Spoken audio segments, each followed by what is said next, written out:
to just say thank you and welcome. Tonight is the second in a leadership speaker series that we launched just this year. We launched this series in the summer, and our first speaker, as many of you know because you were here, was our very own Governor Deval Patrick.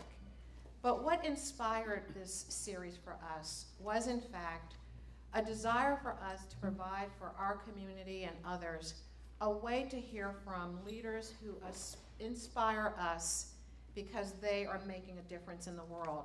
It is so aligned with the mission of Cambridge College and our vision, which we have recently defined and articulated as part of our strategic plan, to provide an excellent educational experience that prepares our graduates for professional success in a global context, and that prepares them to change their communities and the world by promoting social justice. So that's a big, big task, but it's one that Cambridge College has been doing for over 40 years, and is one that we want to continue doing, and this series is a part of that, because we feel that by bringing wonderful leaders in and for us to hear from them, it will raise and elevate the aspirations of all of us. I know that every time I have heard one of these speakers, and I've had the pleasure of hearing Ms. Ortiz in other settings, I leave feeling inspired to do more. How can I do more? So I hope, and I know that you will all feel that way when you hear from her tonight. I wanted to also mention and acknowledge that this is Hispanic Heritage Month. It officially ended on October 15th, but we did decide to extend the observation of this celebration for a couple of reasons. And so in part, honoring and bringing in Ms. Ortiz tonight is a part of that for us also. She is one of our state's most prominent leaders, period, end of story, who happens also to be Latina. And so we're so also honored to have you at this particular moment in time, Ms. Ortiz. We also have during this month, though, been very fortunate to be able to host a collection of artwork. It's in our gallery. That's what we call that room out there when we're not having meetings in it. And it includes the work of the Guatemala Coffee Collection, an original collection which depicts the world of coffee in traditional Mayan villages. I want to extend a special thanks to the art collectors who loaned us this collection, and they are here. If I don't see you, my eyes are moving. Here you are. Emre and Lorna Capesh, is that correct? Thank you so very much for that. Beautiful. Beautiful work. Also in our space is artwork by renowned Puerto Rican artists Miguel Diaz and Wilfredo Labioso, which highlights the Puerto Rican diaspora infused with African and Taino influences. We want to thank our very own Latin American art collector, Wilfredo Diaz. He's a member of our staff. Where are you, Wilfredo? Thank you. And that collection is on loan to us from Wilfredo. Thank you so much. And now, without delaying any more, let me move on to why we're all here tonight, and that is to hear from our speaker. Let me tell you a little bit about her. I think many of us, just if we're reading the newspaper and paying attention at all, we know a lot already about Ms. Ortiz, but let me share a few highlights with you. Carmen Ortiz has dedicated much of her professional career to public service. Nominated by President Barack Obama as the United States Attorney for the District of Massachusetts, Ms. Ortiz was confirmed by the U.S. Senate in 2009. She is the first Hispanic and the first woman to represent Massachusetts as a U.S. attorney, and we love those milestones, because what happens is that you know others will follow because of her breaking through that ceiling. We're so proud of that. As the Chief Federal Law Enforcement Officer in Massachusetts, she supervises the prosecution of all federal crimes and the litigation of all civil matters in which the federal government has an interest. She oversees the work of more than 200 attorneys and support staff in Boston, Worcester, and Springfield. Ms. Ortiz also serves as Attorney General Eric Holder's Advisory Committee and is a member of the Subcommittee on Civil Rights and White-Collar Crime. She chairs the Attorney General's Healthcare Fraud Working Group, so in her spare time, she does all of this at the federal level as well as taking care of these important matters in Massachusetts. During her tenure, Ms. Ortiz has overseen the criminal prosecution of several high-profile cases, including House Speaker Sal DeMasi, James Whitey Bulger, and currently the prosecution in the Boston Marathon bombing. In 2010, however, she implemented for the Massachusetts district its first civil rights initiative, aimed at reinvigorating enforcement efforts of federal civil rights laws and increasing visibility among affected communities through extensive community outreach efforts. She has received numerous awards for her commitment to public service, including Bostonian of the Year in 2012 from the Boston Globe, Latina of the Year in 2012 from El Mundo, the New England Women's Leadership Award, and the 100 Most Influential People for the Hispanic Community from El Planeta in 2012. She is a graduate of George Washington University Law School, and she earned her undergraduate degree from Adelphi University. But what this bio doesn't tell you, the official bio, is also that Ms. Ortiz is a wife and a mother. And for those of us who have had a chance to spend any time around her, listening to her, watching her, being close enough to shake her hand and have a conversation with her, we also know that she is a warm, caring, and compassionate person. And that is so important in the work she does, to bring that balance of compassion and caring with the need to be very, very tough, as you can imagine. So it is my great honor, it is my pleasure to introduce you and welcome to the podium my colleague and our U.S. Attorney, Ms. Carmen Ortiz.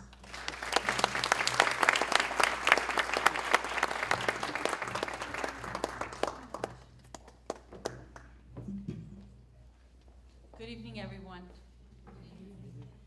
And thank you so much, President Jackson, for that incredible introduction and also lovely and warm words. They meant a lot to me, and they touched me, so thank you.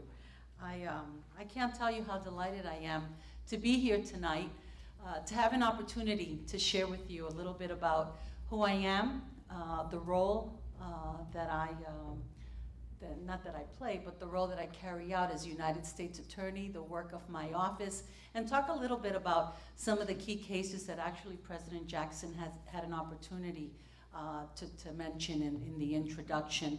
And then hopefully I look forward to really answering some questions. I'm sure that this interested group may have some questions on their minds that they might I hope that I'll be able to answer. But it's a real pleasure and an honor to be invited to speak to you tonight as part of the President's Speakers Forum.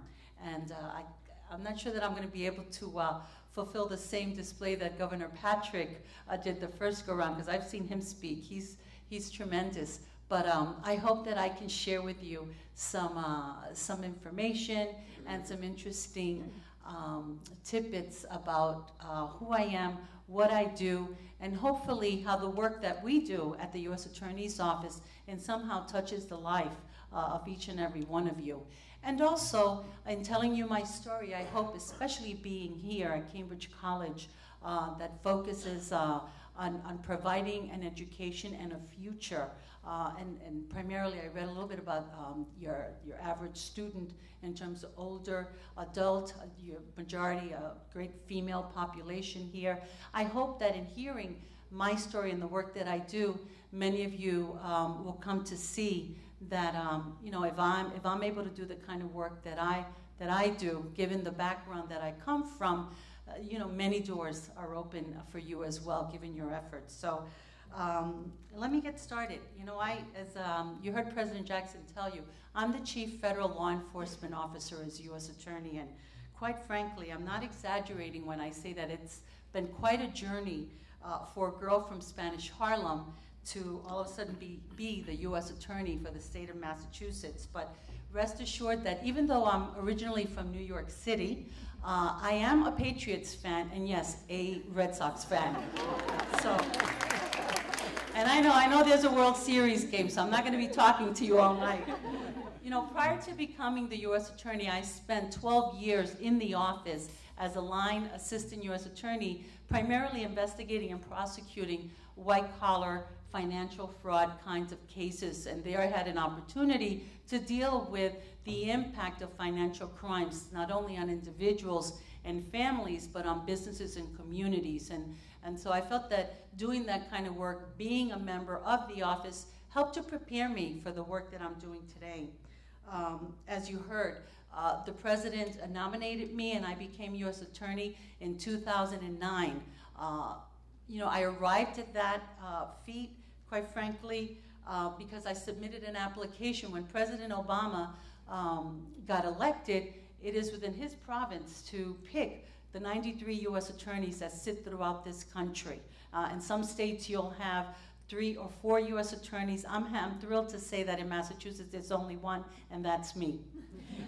And the way that I got to this position was that the senior senator recommends individuals to the president. And so I was very fortunate that Senator Edward Kennedy, the late Senator Edward Kennedy, set up a committee, and after a number of interviews, he called me to offer me this position and told me that I was going to be his and Senator Kerry's recommendation to the president if I still was interested in the job. And so, of course, I said I was, and after I hung up the phone, I can't tell you how touched and honored I was to have the confidence that they were placing in me for this position. And even though I knew that the road to confirmation would be long, I still knew that I was more than well on my way to achieving a dream of a lifetime. Now, I was sworn in November of 2009, and I have to say that being in this position continues to be a profound honor for me. Like I say, there's never been a job that I've ever worked so hard at and that I've loved so much. And I work alongside some of the most talented prosecutors and law enforcement investigators that I've ever had the chance to work with. And to be quite frank, the road to getting here hasn't always been easy. Now, while there have been many different factors that have propelled me into this position, being the first woman and the first Hispanic U.S. attorney is not lost on me. And in fact, I hope that for me it's a source of strength, and I hope that it is also demonstrative to others as well, and a source of strength and hope for others, and especially women. And I was very fortunate. Growing up, I'm the oldest of 5, born to Puerto Rican parents who did not speak English when I was born. I was raised in a Spanish-speaking environment. My parents did not have much education, but I have to say that they instilled values and confidence in me from a very early age. And so I saw the fact that I was a Hispanic woman of modest circumstances, not as a hurdle and a burden, but rather as an opportunity to excel, to break down barriers, and to hopefully make a difference. And as I reflect upon my own experiences, especially professional experiences and accomplishments, I'm reminded of my first few days after law school and first few years afterwards. You're filled with a lot of emotion. What does life await you? I had a sense of excitement, anticipation, and yet humility at what I thought was a tremendous accomplishment, even at that point in my life. After all, I was a simple girl from New York City. I was the first in my family to go to college, and I also was in the legal profession when only a very small handful of Hispanic women were in this profession. I joined the Department of Justice. That was my first job out of law school in the trial division doing criminal cases. After a couple of years there, I moved to Massachusetts for personal reasons, and I worked as a state prosecutor doing all sorts of serious felony cases, from breaking and entering to child abuse cases, sexual assault cases, robberies, and homicides as well. And I learned early on in my professional career that there was nothing more rewarding than being able to advocate on behalf of victims that had suffered a terrible tragedy, have been victims of crimes, but also I was in a position to make sure that defendants' rights were observed and protected as well. And so I learned a lot in that experience. There came a time in my career in 1989 where I worked at Harvard Law School on the Guatemala-Harvard project. I had the opportunity to work with judges from Guatemala to try to implement certain judicial reforms in Guatemala. I worked with the judges, with prosecutors, defense attorneys, and other law enforcement professionals in the late 80s, early 90s, and I have to say that it was a tremendously rewarding experience. I then went back to the DA's office for some time and then went into private practice, where I had the opportunity to do criminal defense work.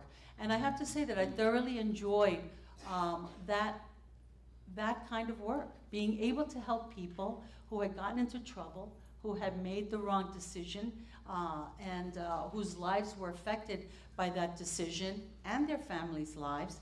But I also had the opportunity to represent a number of people who have been falsely accused of a crime and take their cases to trial and see them get acquitted and understand the importance that I played in getting them to where they needed to be after having been accused of crimes they had not committed. So that was a tremendously rewarding experience, and I think a tremendous experience in my life, and one that I will always treasure. And then when I was also in private practice, I had the opportunity to do civil litigation as well for some time. Until then, in 1997, I started at the U.S. Attorney's Office, where I have been for the last 16 years. And so, you know, I have to say that all of these varied experiences in my life, I believe, have helped me to do the job that I do now. And, you know, at times, as I said, I did private practice, I did Harvard Law School, then I went back to public service, and I think that it's a tremendously noble profession when you can work on behalf of the public and do work that you feel is sort of a give back for what you feel you have received in life. Now, you know, that's why I find the work at the U.S. Attorney's Office very rewarding, and I'll talk to you a little bit about the work of the office. You know, it's sort of threefold. We do criminal investigations and prosecutions of violations of federal criminal laws. We also do civil litigation. We represent the government when the government is sued, and we also sue on behalf of the government when certain federal statutes are violated, you know, like the American with Disabilities Act, for example, and other statutes involving discrimination and so forth. But another part of the U.S. Attorney's Office that I really thoroughly enjoy is our piece about outreach. We do outreach to inform people of their civil rights. We do outreach on behalf of national security. And then I do outreach sort of like this, where I go out to different groups, different institutions, and I have the opportunity to talk about myself, and more importantly about the work that our office does. You know, as you heard, we have 3 main offices, one in Boston, Worcester, and Springfield, and our office is basically like a large law office.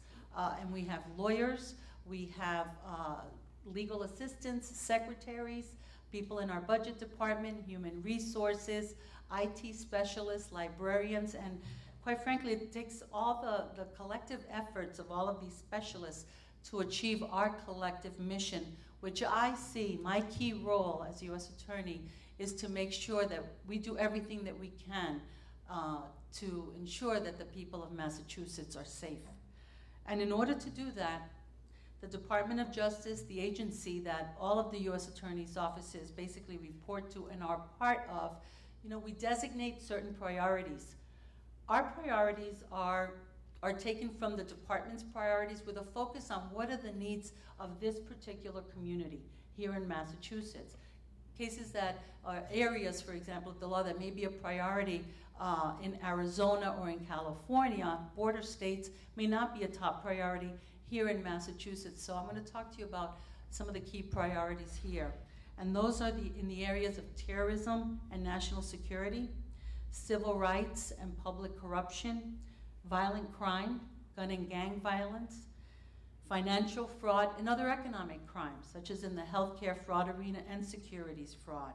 You know, this sounds like a lot of different, you know, areas that are very intricate, very challenging, but, and you may not know in general, well, what kind of cases is she talking about? So there are some notable cases that come to the front that you may have become aware of, either through the news media, you know, hearing it on the news at night, reading it in the newspaper, especially on the Metro newspaper, as you know, you're writing the T.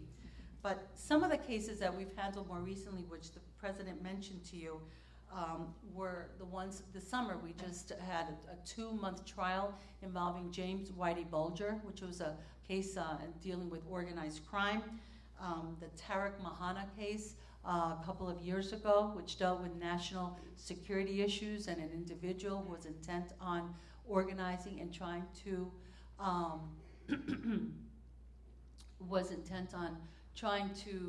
conspire with other individuals to hurt Americans abroad. And Sal DeMacy, a number of, who was a former Speaker of the House, who was engaging in public corruption. And as you heard, we're now handling the case involving the marathon bombing. You know, these are some of the more notable cases that have brought about not only just local attention, but as well national and international attention to the office as well.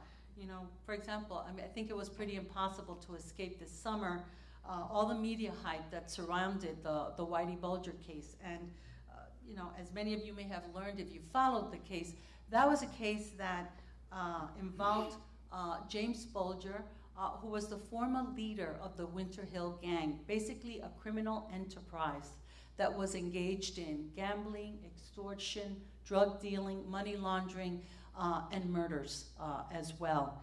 And one of the key things about that case that made it so unique, well, there were several things, but one of the biggest things, and that I'm sure you heard about, was that this individual was running this criminal enterprise, really controlling a part of the city, and was also corrupting law enforcement. He was an informant. He had a relationship with the FBI. He corrupted the FBI as well as other members of Boston Police Department, state police as well. And so that was very unique to that case. In the prosecution of it, what also drew a lot of headlines was the fact that the government had negotiated deals with individuals who had committed crimes as well. But that was unfortunately a necessity in order to have the successful prosecution against who we viewed as the real leader of that enterprise. And you know, it was through that relationship, that corrupt relationship, that in 1994, upon learning of his impending indictment, that Whitey Bulger got a tip from the FBI, and then he took off with his girlfriend, Catherine Gregg, and was a fugitive for 16 years, hiding out in California, where he was arrested in Santa Monica in June of 2011. And you know, Catherine Gregg, who was his girlfriend, is now serving 8 years for her part in harboring and protecting him and helping him remain a fugitive for 16 years or so. Now, I'm sure that most of you know that Mr. Bulger was found guilty of 11 murders, of racketeering, extortion, money laundering, and drug dealing as well. And we're gearing up now for the sentencing that will take place in a couple of weeks in November. Let me tell you a little bit about the area of public corruption. You know, the prosecution of those cases is critically important to our office because we believe that in the department, it's a top priority. You know, when you elect officials, when you place your vote, when you vote for someone, you place your trust in that person. And what you're trusting is that when they carry out their duties, when they perform their responsibilities, that they're making decisions that are going to be in your best interest and that are not going to be in their best interest because they're getting a bribe or, you know, being influenced for some other personal benefit. And so in that area, you know, I won't go into too much detail, but there were, right at the start of my becoming U.S. Attorney, there were a number of cases that were highly publicized, such as the former state senator, Diane Wilkerson, who was prosecuted for taking bribes and accepting them, as well as Boston City Councilor Chuck Turner, who also was convicted after a jury trial for accepting a bribe, and then the former Speaker of the House, Sal DeMacy, who was also convicted after a jury trial along with the lobbyist that he worked with, and all of these officials were convicted for their roles in public corruption. And you know, it isn't just the highly noted public officials that we prosecute. We also, in addition to people like that, we have prosecuted state troopers, local police officers, postal workers, IRS agents, veteran affairs workers, labor officials, and others who have violated their public trust by their actions. People have taken bribes, people have done no-show jobs, people have, extorted others because of their positions. And so public corruption is a top priority of our office. But prosecuting criminal cases is only half of our duty. As I said before, we also do civil cases. And in this arena, the District of Massachusetts has an incredible record on the kinds of cases that we have done. And I'll just mention one in particular that has to do with practices that endanger the public. In 2012, our office negotiated the largest healthcare fraud settlement in U.S. history with pharmaceutical giant GlaxoSmithKline. And GlaxoSmithKline was a company that pled guilty to both criminal and admitted to civil liability arising out of their own practices in which they promoted certain drugs for purposes that had not been approved by the Food and Drug Administration. They also had failed to report certain data, safety data, that they should have reported to the FDA. And also they falsely reported and enhanced prices for the drugs that they were selling as well. The resolution of that case reached, I'm not gonna give you the whole breakdown, what was criminal fines and civil fines, but it was the largest settlement, and it reached slightly over $3 billion. We've also had the opportunity to have large settlements against other big pharmaceutical companies such as Merck, Pfizer, and Forest Labs. And these are cases that have returned millions and billions of dollars to the taxpayers. And these settlements have occurred based on wrongful conduct that has been promoted by those companies, either through the promotion of drugs they shouldn't have been promoting for the purposes that they were being promoted, or distributing adulterated and malfunctioned drugs as well, certain drugs. So that's part of what we've done. The case, though, that has touched all of us practically and really changed, I think, the life of this city in many ways is the one involving the alleged marathon bomber, Dzhokhar Tsarnaev. And we all remember the events of April 15th and the week-long investigation, and then the manhunt that culminated in the apprehension of one living suspect. During that horrific week, myself and my staff supported local, state, and federal law enforcement partners that all came together through our Joint Terrorism Task Force to work together to handle all of the evidence that was coming in, to figure out what investigative steps to take in order to find out exactly what had happened and who was responsible for it. And now they've turned over the reins to us to pursue the prosecution of that case. It's our responsibility to prosecute the defendant in this matter for using weapons of mass destruction to kill and to maim innocent individuals.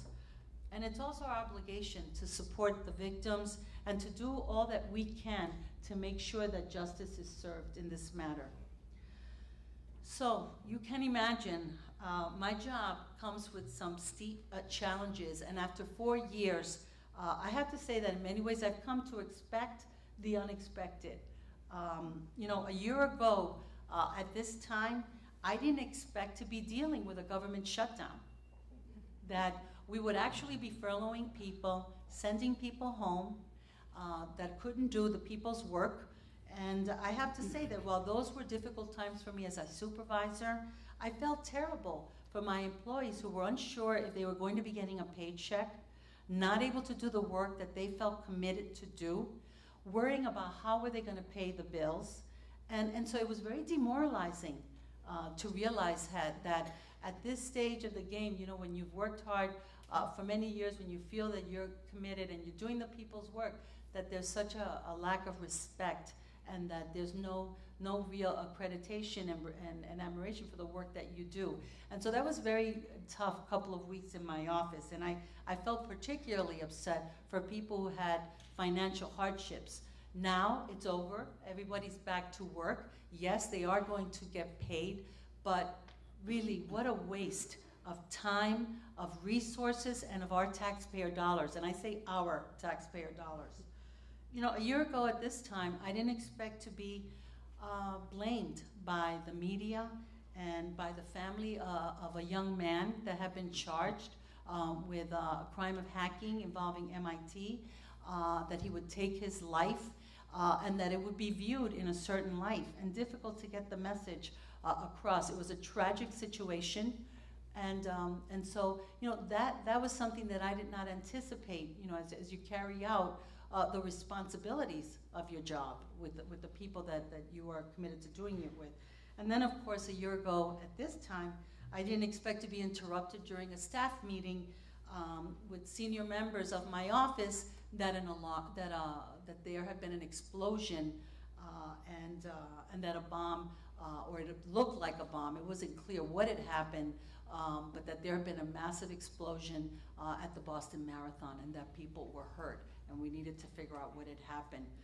So needless to say, it has been an amazing 4 years, but much more so an amazing 12 months, both personally and professionally. You know, I don't have to tell you, many of you who are here know life is a roller coaster. It has its ups and downs, and you know, you have to take the good with the bad. But I've always believed that if you have strong support in your life from your family, your friends, your work colleagues, people who believe in you, people who encourage you, and who are there to support you, you can weather anything that life brings your way. And more importantly, you can achieve the goals that you have set out for yourself. So before I wrap up, I just want to say that I thank you for inviting me and for listening to the words that I have here to share with you. I really enjoy interacting in these kinds of venues, and I enjoy, you know, answering questions that I can, so I hope you'll have some questions for me. But I find you very inspiring for me, because I know, you know, I see myself in you in many ways with respect to your ambitions, your dreams, and so it's wonderful to be at this institution. I feel very honored to be able to address you, and I wish you all the very best. Thank you. We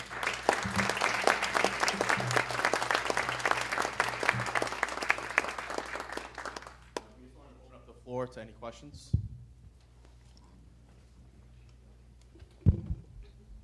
Thank you so much for coming.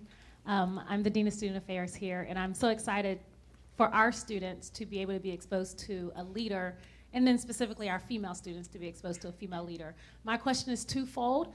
First of all, who in your life said, Carmen, you can do this? And you believed them, and you went after your goals? First question. And then second question is, along your professional journey, who has served as your mentors, either female or male? Okay. First of all, I've had people who have guided me throughout my life, and it has come through mentors. But the first person, and the one that I always say has been my role model in many ways, has been my mother. And I'm not being corny or anything like that, but my mother was a woman who wanted to study, who had a lot of dreams and ambitions, and wasn't able to fulfill them. And so, who was a woman who was very subservient to her husband, as is very typical from that era, especially in a Hispanic Puerto Rican family. And you know, if my dad dropped his socks on the corner, she went and picked them up. She cooked, she cleaned, she raised the kids. He was wonderful. He worked really hard. He had the male role, she had the female role. She wanted more for me. She thought that if I worked hard, if I studied and paid attention in school, I could do what she wasn't able to do and accomplish what she wasn't able to accomplish. And as I worked hard and I studied hard, I did do well in school. And so as I progressed from, you know, grammar school to high school to college, in high school I knew that I wanted to be a lawyer. And I had a guidance counselor that was able to help me pick Adelphi University. It offered scholarships. It was close to home. I was living at home when I started in college. I didn't think I could afford to live there until later on, and I got some loans and more scholarships. I worked really hard in college, and I had a professor that saw that, you know, I had tremendous potential, and so told me what kind of organizations to join, what activities to participate in, guided my area of study. I was a business major, and then I ended up in law school, and in law school I had a professor that helped to guide me and gave me advice. So along the way I had different individuals who supported, believed in me, and it continues throughout life. You know, quick story, before I became U.S. Attorney, I was an assistant U.S. Attorney. I was not a supervisor in my office. I had lost my husband a number of years before after a long battle with cancer, so I had the responsibility of raising our 2 daughters. And so I couldn't do too much, so I focused on raising my children and doing my job, doing my cases, doing trials. So when this opportunity came up, I thought, wow, I have a lot of great experience, but I don't know if I'm going to be picked as U.S. Attorney. I haven't been a chief in this office. They're talking in the newspapers about other people that they think are going to be U.S. Attorney. But I had a couple of friends, and one in particular, who said, you know what? You have nothing to lose. Just go for it. If you don't get it, so what? Just go for it. And here I am. So.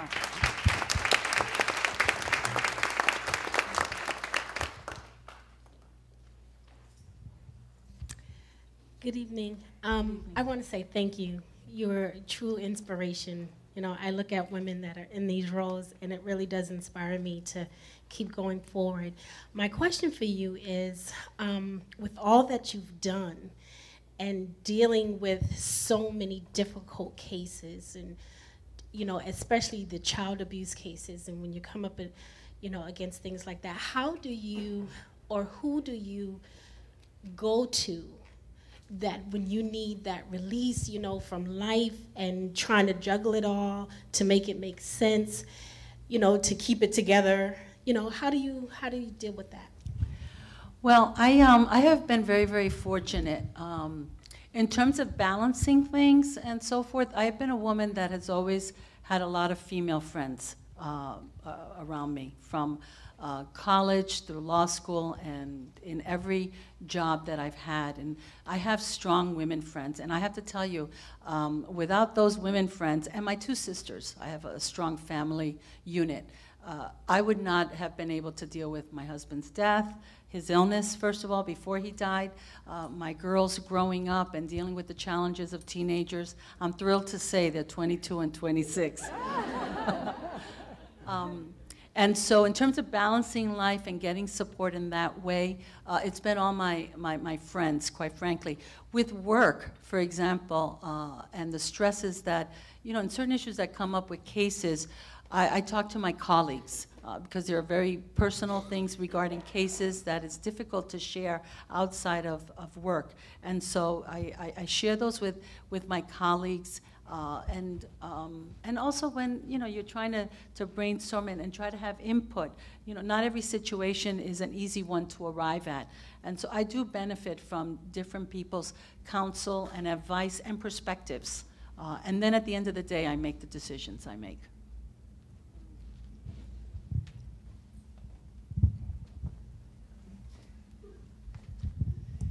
Thank you so much for the work that you do and the energy that you bring to your job. I was wondering if you could talk about a couple examples of civil rights cases that your office works on. Sure. We are enhancing our efforts on human trafficking cases that we're doing, and so there are a number of one. We didn't have that many. There was one that was actually already in the process of being tried, and that was tried during my first year, involving. It was like originally a ring of men that had been trafficking these young girls across state lines for sex, and most of them pled guilty except for 2 of the worst individuals. And so they did go to trial. It was a tough case. The young girls, it was very hard to get them to cooperate, to testify. They were in very vulnerable states. But one was practically almost killed when she tried to leave the business. Another has been scarred for life when her cheek was scarred with a potato peeler. But they did testify, and after that trial, both individuals got 25-year sentences because of the horrific crimes that they had committed on these young girls. What we're trying to do is reach out to different local police departments and work with social agencies that deal with runaways or young girls that are in these issues. We work closely with the Attorney General's office as well as district attorney's offices to do more human trafficking cases. We also do police corruption cases, so not police corruption out of corruption unit, but on the civil rights, more like color of law violations where they abuse by beating someone who's in their custody or someone in law enforcement, and we've done a number of those cases. I have to say that when I started the civil rights enforcement team in my office for both civil and criminal cases, I thought for some reason that we would have a tsunami of civil rights cases, but we really haven't. And I think what we forget is that, we are here in Massachusetts, and there is a benefit to that when I talk to some of my colleagues from other states. And so it hasn't been, we do a lot of outreach. We've done a number of civil rights conferences to reach out to different communities and to law enforcement to let them know that we are interested in doing these kind of cases. We have done a number in our civil division, and one area that people don't think about, but we're doing a lot of work with our veterans that are returning back from war, who are not being provided with the opportunity to return to the position that they left at work. And so they have certain rights, and so we're reaching out to employers to let them know, listen, this is what your obligation is under the law. This is what veterans are entitled to when they come back to work, and then working with veterans to make sure that their rights are being observed. So that's a little bit of what we're doing in the civil rights arena. So in our quest to become leaders, what are some suggestions you can offer to set us apart from the rest of the pack? What do you mean by setting us apart? You mean women, or just anyone in terms of being a leader? In terms of being a leader, like, what are some suggestions you can offer that we should try to incorporate into professional or personal lives that would help us to become a leader? Sure. Okay, well, first of all, I think, when I became U.S. Attorney, I read a number of, management books, and but I remember reading one book that What Got You Here Won't Get You There was a book for people who were successful and helping you be even more successful. And then when I think, when I speak about what helped to get me here and what are certain principles that I've lived my life by, first of all, I really believe that you have to dare to dream, to set ambitions for yourself and goals that you will go after, and sort of have sort of a plan. Where do you see your life going, and figure out how do you get there. So think about your future, not let things happen to you, but on the other hand also take advantage of opportunities that come your way. I think you need to lead by example, and that means that you need to work really, really hard. It takes a lot of work. You need to distinguish yourself whenever you have certain opportunities. As a student, you need to work hard to do well in school. When you intern or you volunteer at a job, when you get that first job, you need to work really hard. You need to make an impression, to make your mark. Nobody likes a complainer and a whiner at work. You need to be a can-do personality, so that when people are thinking about, wow, I need somebody to do this special project, or I want someone to promote, you want to be the person that comes into someone's mind. And also as a leader, I don't make every decision, as I said before, on my own. I reach out and I really seek people's advice and counsel. So you want to surround yourself with people who you can trust, who you respect, who do work hard. Who are bright, who are ambitious, so that you can rely on them, and so that you have confidence in their judgment, because you're not going to be able to do it all yourself. And that's another thing about being a leader, that you can't do it all yourself. I think you need to be able to delegate and know that you have to, at some times, ask for help, because things can get overwhelming or incredibly demanding. In terms of juggling, I think as a woman, and even as a man, dads have a lot of responsibilities. When you're juggling family and you're juggling your professional career at work, you need to be able to figure out what your priorities are, and they're not always the same every single day. Sometimes they have to change depending upon what demands are. So those are just a few of the things that I think have helped me get to where I am today. Welcome. Okay, we have time for one more question. Can we take two, please? Okay. Hi, I just wanted to say thank you because as someone who's working in the field, who's worked in the field of health and health promotion and disparities, the fact that you've gone after Big Pharma is really cool. Thank you, so much. And I'm wondering if you might be able to say a few words about that in terms of some of the fraud that took place in some of these cases that you tried. You mean in terms of in the healthcare arena? Well, in the healthcare arena, we've done a number of different kinds of cases, actually. With respect to the big pharma cases, in GlaxoSmithKline, and I can't remember now the specific drug or the name of the drug, but what happens is that they submit these proposals to the Food and Drug Administration, and what had happened in a number of these cases is that they submitted for certain purposes. There are tests that are done on these drugs that indicate whether or not they're effective against a particular ailment. And I know in GSK, for example, there was a drug that was prescribed for depression, but it was for depression in adults, and then they marketed it for children. That was one of the most severe things, because then there were certain studies that indicated that in adolescents or younger children, some of these drugs can actually can put children at risk for suicide.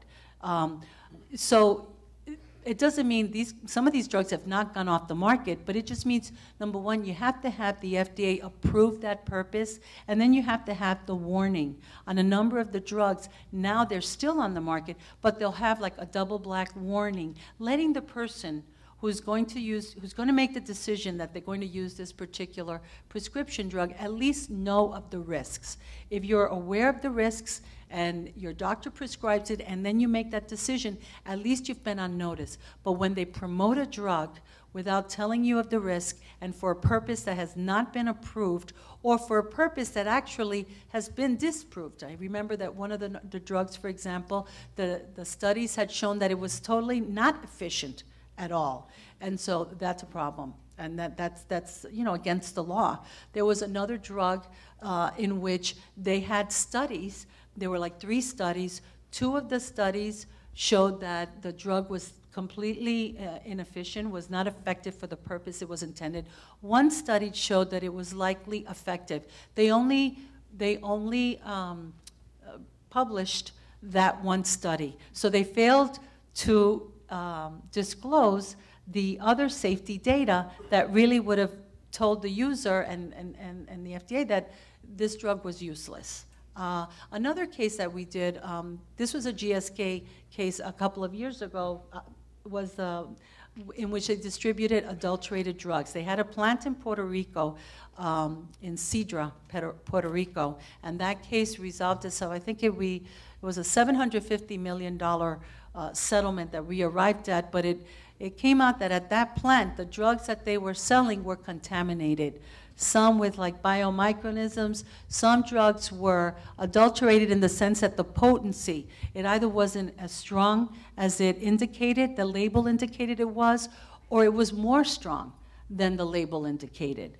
And so the plant shut down in that case, but that case, just to show you how some of these healthcare fraud cases work, that case came to our attention through a whistleblower, a manager that worked in that company that reported it to her superiors, and they failed to take any action, gave her lip service, said they were going to address the problem when they didn't address the problem, and it continued until then she filed a complaint under seal and brought it to the government's attention. That person ended up with, I believe it was $96 million for reporting the wrongdoing in that company. One of the cases that we resolved against Merck had to do with the promotion of Vioxx without disclosing that the user could be at risk for cardiac arrest or the risks of potential cardiac arrest. And so, you know, you can't sell drugs for purposes that haven't been approved by the FDA. And it doesn't mean that you can't sell them later on when you get the approval, as long as you have the warning labels. But they're very, very strict to what the label says based on what the FDA approves. So that's a little bit of that. We've done pharmacy, you know, pill mill type cases. We've done, you know, doctors that are overly prescribing medication. We've done false research. You know, doctors who write these articles and say this is what the research is, and it really hasn't been that. So we're doing a variety of different kind of cases in the healthcare arena. Oh, so, Sure, sure, absolutely. hi. Hi. Ms. Ortiz, thank you for coming. So I'm kind of nervous. This is a powerful woman standing don't right here, be. So, No. the question is, it's almost as similar to the young lady about your separation. And my question is, how do you separate your feelings? How do you separate your feelings when you're faced with public corruption or prosecutorial misconduct, or most importantly, the Sanaya case and what we're dealing with the brain development of our juveniles today? So how do you separate your feelings from having to prosecute so close to you and even having children? That is a good question. I think that, you know, in many ways, you have to be able to separate yourself, and especially when you're making decisions, separate your emotions from what the facts in a case are, what the evidence provides, and sort of make the experience. And I think that certainly at this juncture now, for example, the degree of experience that I've had, you know, I've been a lawyer for well over 30 years. I've had a lot of different life experiences, and so I rely on all of that to give me, I think, what I need, which is strength and courage. And at the end of the day, I make a decision based on what is in the best interest of the office, what is in the best interest of justice, really. What do I believe is the right thing to do?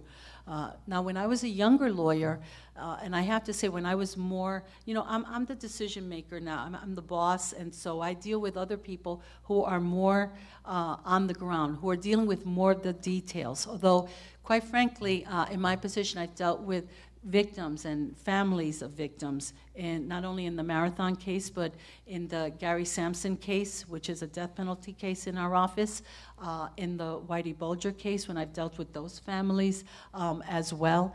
And so I think that the emotion that I feel, and I think my life experiences, allows me to feel real empathy for what their situation is, try to understand what they're going through. And as I tell them, especially victims of crimes, there's no way that I'm going to make this process easy. It is not easy. It is difficult. It can be very confusing. It can be very frightening, intimidating. But that I hope that by explaining things to you, by being supportive, and by empathizing, that I can help you deal with the process and the criminal justice system a little bit easier. At the end of the day, you know, everyone has feelings about certain things, and so I think that I think I'm a very strong woman.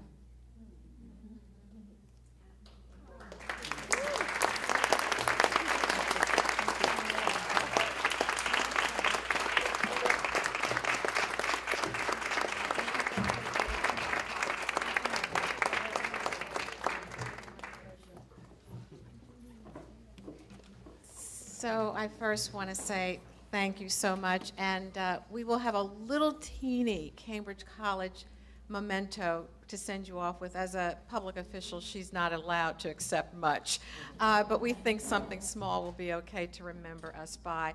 I just want to thank you so very much. I feel as though on a night with a Red Sox game, and I'm going to get this wrong, but you know, we've had 2 games in this series, and we've been hitting nothing but home runs. I mean, you had no reason to worry about, are you going to be able to follow the governor? You followed the governor.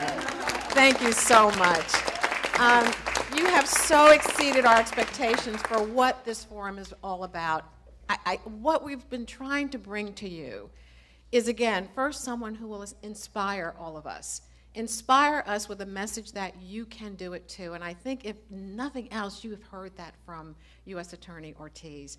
And your willingness to share your personal story, us understanding that there isn't a simple, easy path. I think for so many people, they look at people in leadership positions and they think that person had a very easy road, it was very simple, it wasn't filled with any challenges. We've heard the story of her mother, the role model, and her mother saying, but I want something different for you. And the loss that you share with us of your husband and what that meant then to take care of him while he was ill and then to be a single parent for that period of time. Her message, I mean, the generosity of you to share those stories with us means so very much to us. And who ended that by saying she's a very powerful woman at the end of the day. All of that, and you are a very powerful, humble, just kind and warm woman. And we are so honored to have you here. And I hope we all leave here just inspired to just work harder and do more and make a difference like you've done. Thank you so much. Thank you so much.